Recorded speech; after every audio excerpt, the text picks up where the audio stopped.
Some RPGs have an ending. These ones have an addiction. Whether it's endless exploration, insane character builds, massive worlds, or content that keeps pulling you back, these games can easily turn a 50-hour adventure into hundreds of hours. So here are 23 RPGs that never really end.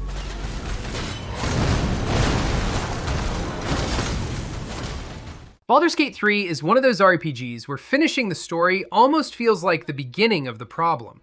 Not because there's an endless treadmill waiting for you, but because the game constantly makes you wonder, what if I did that differently? Your choices can completely change quests, relationships, encounters, and even who survives to see the next act. Then there are the different origin characters, alternate paths, multiplayer runs, evil playthroughs, and honor mode for anyone who apparently thinks normal difficulty is too relaxing. And honestly, some of the best moments come from doing something completely stupid and somehow getting rewarded for it.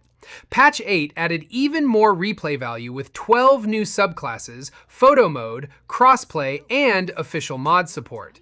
Larian has now confirmed that Patch 8 was the final major content update, but that hardly matters. There are already enough possibilities here to keep you restarting campaigns for years.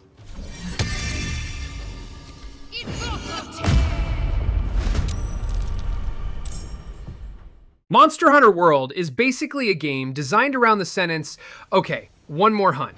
You start by chasing monsters because you need materials. Then you need better gear to fight stronger monsters. Then that gear makes you want to test yourself against something even nastier. And suddenly, it's 3 hours later and you're studying a monster's attack patterns like you're preparing for an actual exam. Iceborne takes this even further with Master Rank, tougher monsters, additional equipment, and the Guiding Lands, which gives high-level players another reason to keep hunting. There are also event quests and a huge collection of weapons, each demanding a completely different approach. The funny part is that you can spend dozens of hours perfecting one build, only to discover another weapon and immediately think, I should probably learn that too. Monster Hunter World doesn't really run out of things to do. It just keeps giving you increasingly ridiculous reasons to sharpen your weapon and go back into the wild.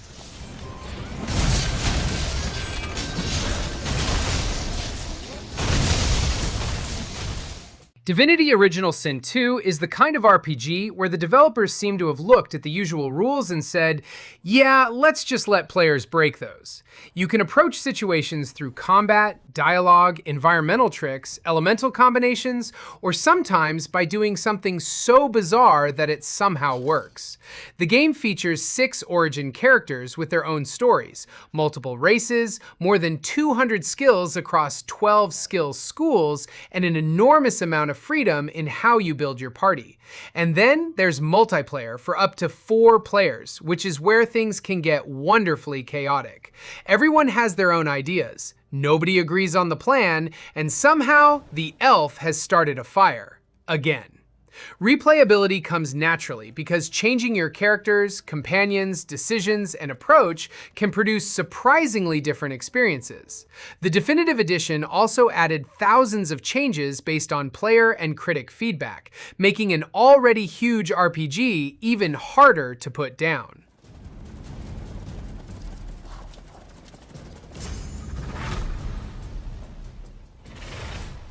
No Man's Sky is probably the easiest game on this list to lose track of time in.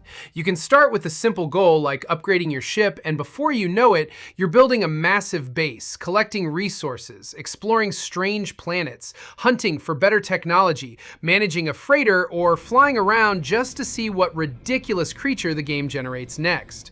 And because the universe is procedurally generated, exploration can keep producing new places to investigate. Hello Games has also continued expanding the experience with major updates and expeditions.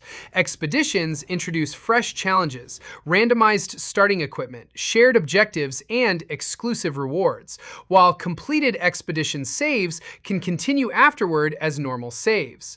The Worlds updates have also expanded planetary variety, creatures, visuals, and exploration systems. So there really isn't a traditional "you're done now" moment. You can finish major storylines, but there's always another planet, another ship, another upgrade, or another completely unnecessary base waiting to consume the next 5 hours.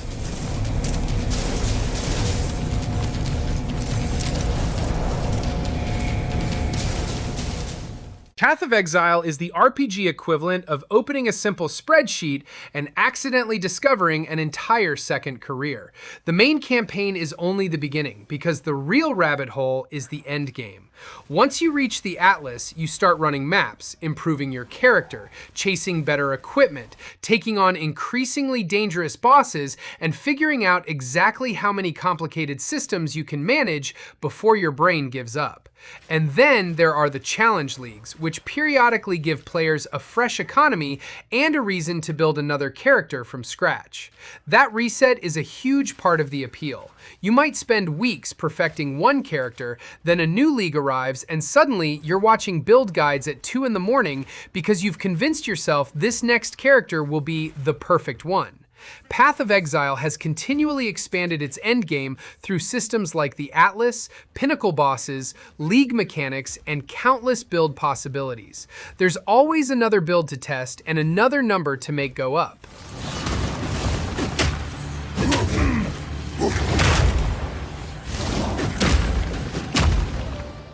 Warframe is one of those games where saying, "I've finished it," doesn't really mean much. You can complete quests, unlock warframes, build weapons, clear the star chart, and eventually reach the point where you think you've seen everything. Then the game basically looks at you and says, "Cool, want to build another warframe?" There are dozens of frames with completely different abilities, a ridiculous number of weapons to collect and customize, open world areas to explore, and an ever-growing collection of quests and systems. And because Digital Extremes keeps expanding the game, the destination keeps moving. The Origin system has continued receiving new story content, events, and gameplay additions long after its original release. The funny thing is, Warframe can feel overwhelming at first because there's so much going on. But once it clicks, that complexity becomes the addiction. You stop asking what the end game is and start wondering how many more things you can possibly collect before your inventory gives up.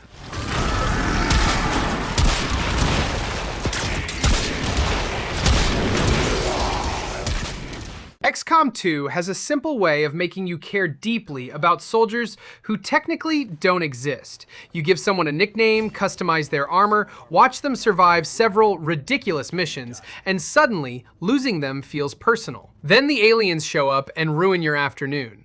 What makes XCOM 2 so replayable is that no two campaigns have to unfold the same way. Soldiers develop differently, missions throw different problems at you, and one terrible tactical decision can completely change the campaign.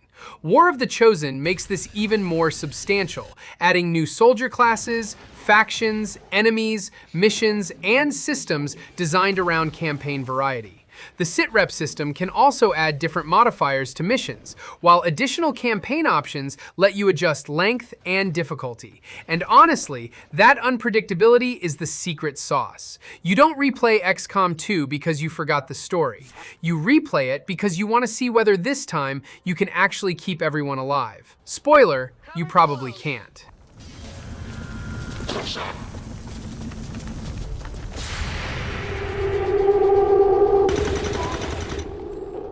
Skyrim has reached the point where calling it a game almost feels incomplete.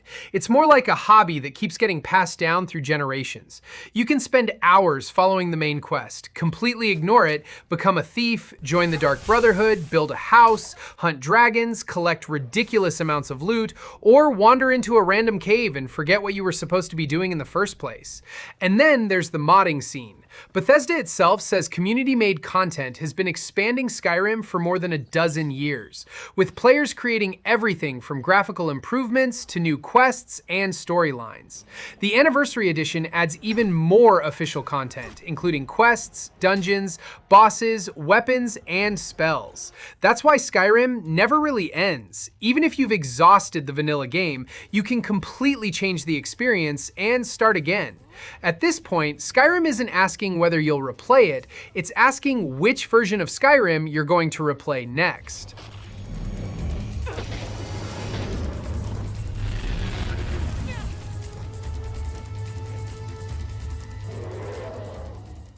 Caves of Cud is what happens when someone decides an RPG should simulate basically everything and then refuses to stop adding weird ideas.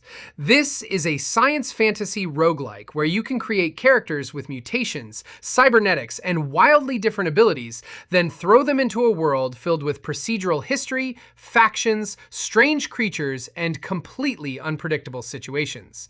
And the game is not shy about letting you do ridiculous things. You can dig through walls, manipulate creatures, alter your reputation with factions, and build characters that can become almost absurdly specialized.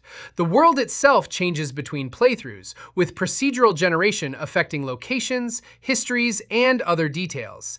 Even better, there are different ways to play, including classic mode with permadeath, roleplay mode with checkpoints, wander mode focused on exploration, and daily mode with a fixed world and character. So dying doesn't really mean the adventure is over. It means you get to create another bizarre mutant and make completely different mistakes.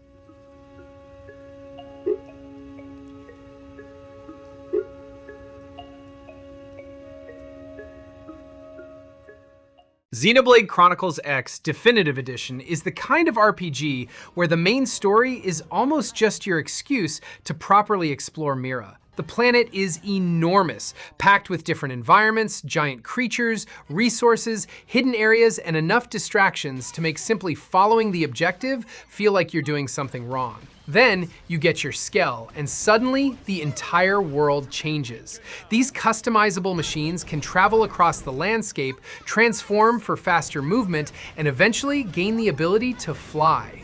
But even after finishing the main story, there's still plenty waiting for players who aren't ready to leave Mira. Affinity missions, support missions, powerful tyrants, equipment upgrades, and high-level Skell builds can keep you busy for a long time. The Definitive Edition also adds new story elements and additional party members. And that's the appeal of X. You don't really conquer Mira. You gradually realize how much of it you still haven't seen, and then immediately start looking for somewhere else to explore.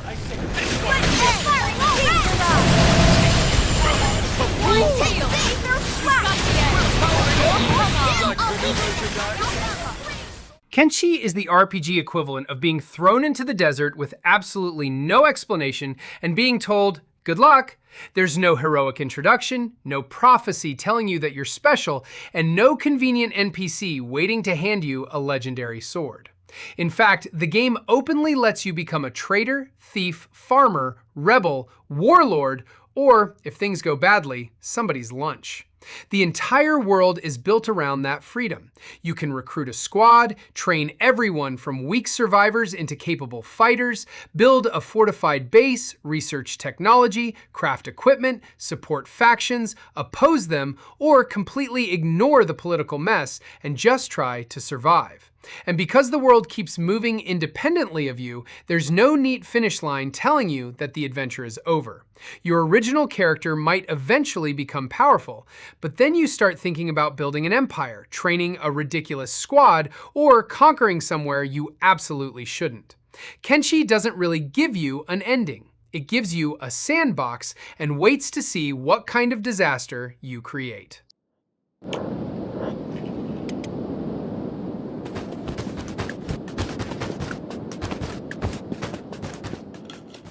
Persona 5 Royal is technically a story-driven RPG with a beginning, middle, and ending. But getting through the credits once doesn't mean you've experienced everything it has to offer. The entire game revolves around managing your limited time, deciding which relationships to develop, improving your social stats, exploring palaces, fusing personas, and figuring out how to squeeze one more useful activity into the calendar before bedtime. And once you finish the game, New Game Plus lets you carry over things like your money, social stats, Persona Compendium, equipment, and several other progression elements, making a second run considerably different from starting completely fresh. That's where the game becomes especially tempting. On a first playthrough, you're constantly thinking about what you should be doing. On another run, you already know the systems, so you can experiment more aggressively, build stronger personas earlier, and focus on relationships or activities you skipped before. And let's be honest, once you've spent 100 plus hours with these characters, saying goodbye once probably isn't enough. You're mine. Octopath Traveler 0 is interesting on this list because it takes the familiar Octopath formula and gives you considerably more control over your own adventure. Instead of simply choosing from a fixed group of protagonists, you create your own character, including their appearance and other personal details. You can also restore your hometown, invite companions and allies to live there, and build it up as the adventure progresses. Then there's the party building side, where you can recruit more than 30 allies and form parties of up to 8 characters. The protagonist can also pursue one of 8 jobs, while the new action skills system lets skills be learned and passed between characters. That creates a surprisingly large playground for experimentation. You can change how you build your protagonist, swap companions, rethink your party composition, and approach the world through different path actions. So while it has a proper story to finish, the systems around that story give you plenty of reasons to keep tinkering afterward. It's less, I finished the RPG, and more, okay, but what happens if I rebuild the entire team? Charm. I'll show you what I can do. This is bad. Dragon's Dogma Arisen is one of those RPGs that gets more interesting the longer you understand its systems. The combat alone gives you plenty to experiment with because there are 9 different vocations, each with different skills and approaches, while your pawn companions can also be trained around the way you like to fight. But the real reason this game belongs here is Bitter Black Isle. The expansion adds a huge underground area filled with powerful enemies, difficult quests, and high-level weapons and armor, turning the post-game into something much more substantial than simply wandering around after the credits. And the pawn system makes replaying particularly fun, because your companion isn't just another party member. You can train them, customize their combat behavior, and even exchange them with other players. That means your next run doesn't have to feel like the previous one. Change your vocation, build a different pawn, approach encounters differently, then head back into Bitter Black Isle and discover that your carefully prepared character is still probably not as powerful as you thought. Classic Dragon's Dogma.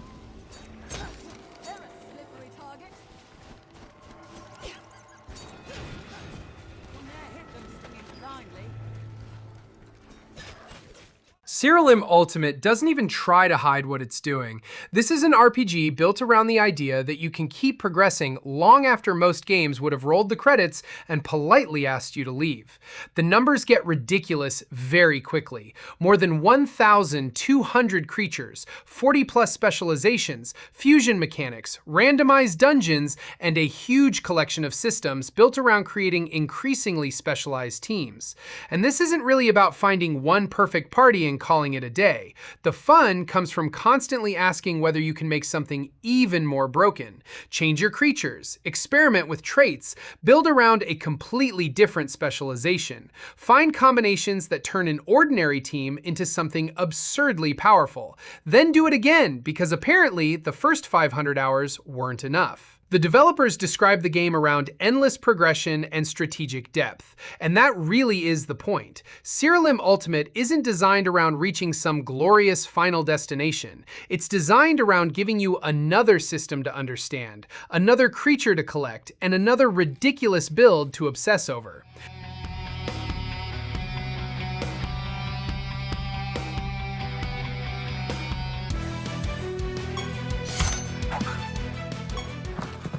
Darkest Dungeon is the kind of RPG where the phrase, "just one more expedition," is basically a trap. You build a roster of heroes, send them into increasingly dangerous locations, and try to keep them alive while stress, disease, hunger, and terrible decisions slowly turn the whole operation into a disaster. The genius is that losing a character doesn't necessarily mean losing the campaign. You recruit replacements, rebuild your roster, experiment with different party compositions, and head back out.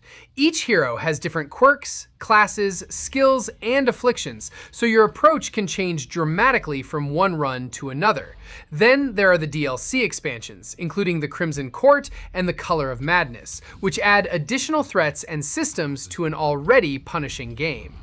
The game is technically beatable, but the real appeal is mastering its systems. And if you've ever watched a perfectly prepared party collapse because somebody became paranoid at exactly the wrong moment, you already understand why people keep coming back.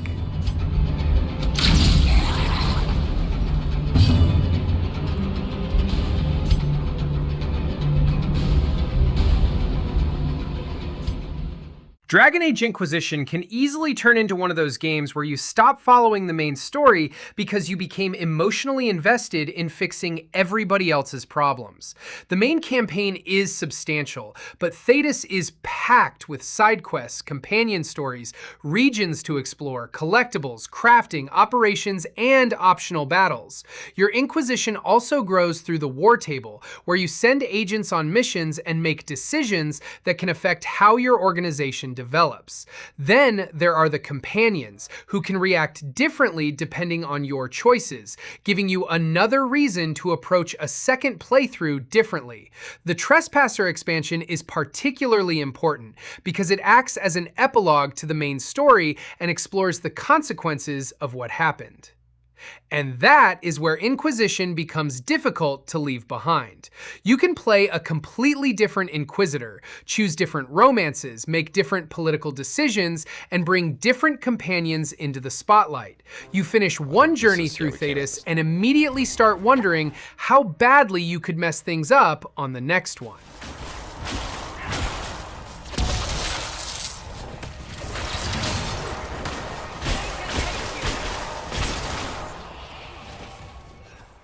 Neverwinter Nights is almost cheating for a list like this because the original campaign is only a fraction of what this game became.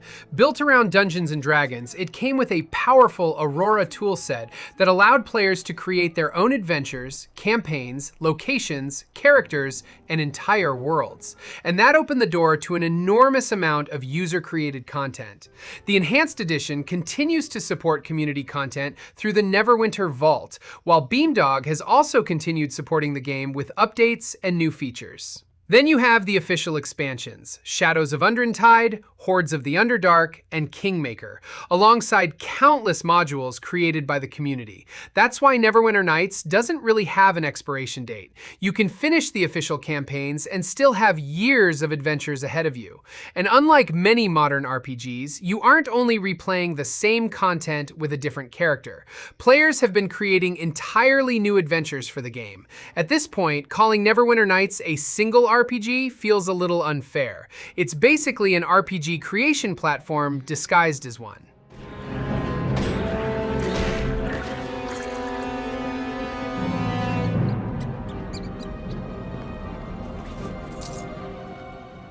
Dragon Quest Builders 2 starts off looking like a charming little building game, and then quietly eats an unreasonable amount of your free time. The story gives you structured islands, objectives, characters to help, and plenty of reasons to build things. But once the creative side opens up, you can basically forget the original plan. You can construct homes, farms, towns, elaborate structures, and entire settlements while experimenting with different materials and building techniques. The Isle of Awakening becomes your personal playground, and the game also supports multiplayer building with up to 4 players. That's where the never really ends part comes in. There's no shortage of things you can decide to improve. Maybe the village needs a better farm, then a bigger house, then a castle. Then you realize the castle needs a moat, and now you've spent an entire evening moving blocks around because one wall looked slightly wrong. The story has an ending, obviously, but the creative sandbox doesn't care. Once you start building purely because you have an idea in your head, you're basically done for.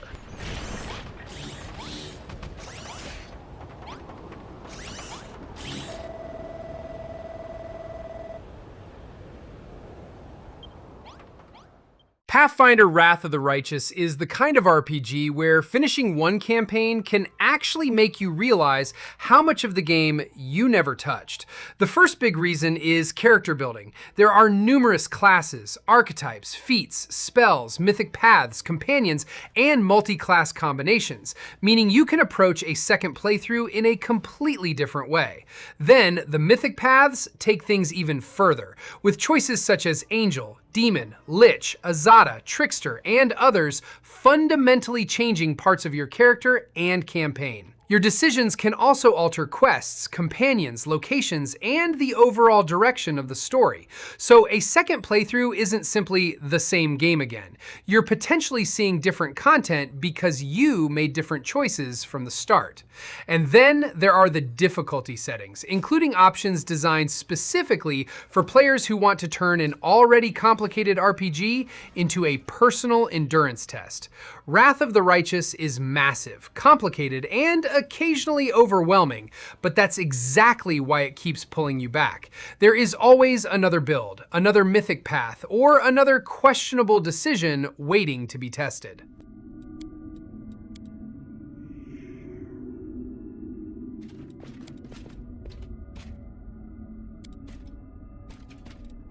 We do it my way.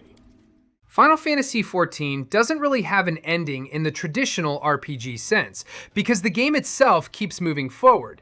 Even if you catch up with the main story, there are still raids, trials, dungeons, side stories, seasonal events, crafting, gathering, housing, PvP, collectibles, mounts, and a ridiculous number of other things competing for your attention. And the best part is that your character doesn't have to be permanently locked into one role. You can level different jobs on the same character, which means your next project can be completely different from the last one. The current expansion is Dawn Trail, and the game is continuing through its 7.x patch cycle, with patch 7.5 adding further updates while new content and systems continue to be developed. The free trial also now covers A Realm Reborn through Shadowbringers, giving new players an enormous amount of story before they even reach the latest content. That's why FFXIV is less like a game you finish and more like a world you keep returning to. You might finish one adventure, take a break, and months later come back to discover there's an entirely new reason to log in.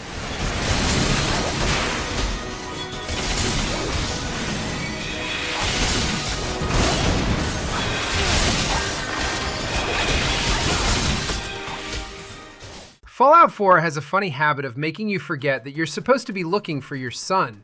You leave Vault 111 with one objective: walk into the Commonwealth, discover a settlement that apparently needs you to build an entire civilization, and suddenly the main quest is somewhere near the bottom of your to-do list.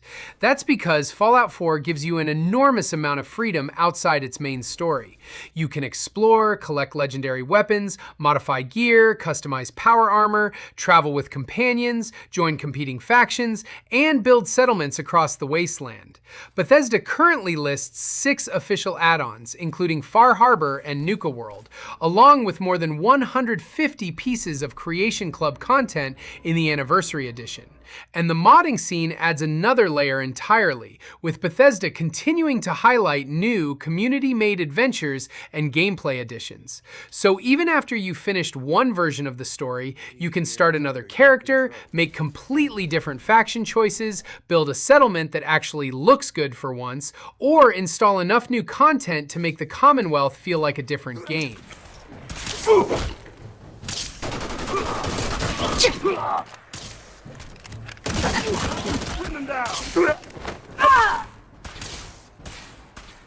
Elden Ring is one of those games where beating the final boss doesn't necessarily feel like you finished it. It feels more like you finally earned permission to start experimenting.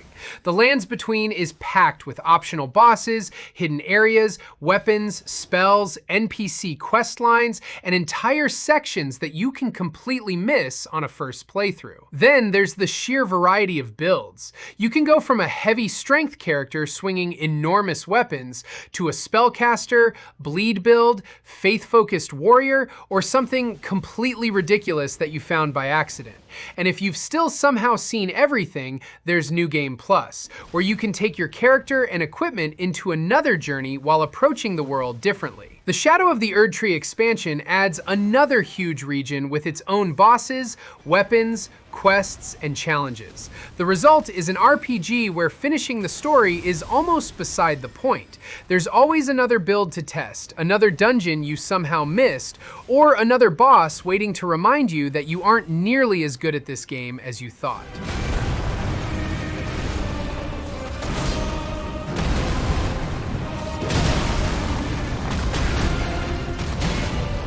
And that's the thing about these RPGs. They don't really ask you to finish them. They give you a reason to come back, whether it's a new build, another adventure, or simply one more thing you haven't discovered yet. So, which of these games has eaten the most hours of your life? Let me know in the comments. And if you enjoyed the list, don't forget to like and subscribe for more gaming countdowns.